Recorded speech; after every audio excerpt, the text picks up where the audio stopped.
3 چیزیں جن کا ذکر اللہ سبحانہ و تعالیٰ نے ایک آیت میں کیا ہے، رین، سنو اینڈ لائٹننگ۔ سورہ نور آیت 43، کیا تم نے نہیں دیکھا کہ خدا ہی بادلوں کو چلاتا ہے اور ان کو آپس میں ملا دیتا ہے، پھر ان کو تہہ بتہ کر دیتا ہے، پھر تم دیکھتے ہو کہ بادل میں سے می نکل کر برس رہا ہے اور آسمان میں جو اولوں کے پہاڑ ہیں ان سے اولے نازل کرتا ہے، تو جس پر چاہتا ہے اس کو برسا دیتا ہے اور جس سے چاہتا ہے ہٹا دیتا ہے۔ ہر بادل برف اور بارش نہیں برساتا، کچھ محسوس بادل ہوتے ہیں۔ بارش کیسے بنتی ہے؟ چھوٹے چھوٹے بادل آپس میں ملتے ہیں تو پھر ان سے بارش ہوتی ہے، اور پھر جو اونچے بادل جو ہیں ان سے برف ہوتی ہے۔ کیسے؟ جتنا بڑا سائز ہوتا ہے تو پانی کے قطرے اولوں میں تبدیل ہو جاتے ہیں، بہت اوپر جا کر وہ ٹھنڈے ہو جاتے ہیں اور پھر برف ہوتی ہے، اور اللہ جس سے چاہتا ہے تو سنو اسٹارم پھیر دیتا ہے اور جسے چاہتا ہے دے دیتا ہے۔ اور بجلی کے بارے میں اللہ تعالیٰ فرماتا ہے، اور بادل میں جو بجلی ہوتی ہے اس کی چمک آنکھوں کو حیرہ کر کے بینائی کو اونچ کے لیے جاتی ہے۔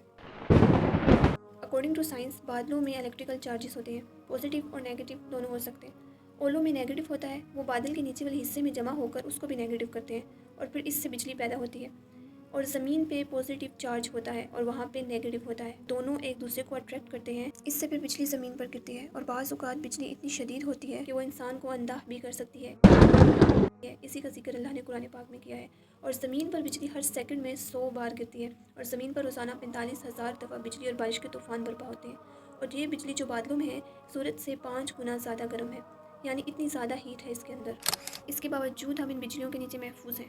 یہ سب اللہ کے حکم سے ہو رہا ہے۔ اتنی بڑی تبدیلی جو ایک دن میں ہوتی ہے یہ خود بخود نہیں ہو جاتی، اس کو چلانے والا صرف اللہ ہے۔ 1400 سال پہلے جو چیز اللہ سبحانہ و تعالیٰ نے قرآن میں مینشن کی ہے، سائنس اسے آج ڈسکور کر رہی ہے۔ اسی لیے سورہ نمل میں اللہ سبحانہ و تعالیٰ فرماتا ہے کہ عنقریب ہم تمہیں اپنی نشانیاں دکھائیں گے تو تم انہیں پہچان لو گے، اور اللہ غافل نہیں ہے اس سے جو تم عمل کرتے ہو۔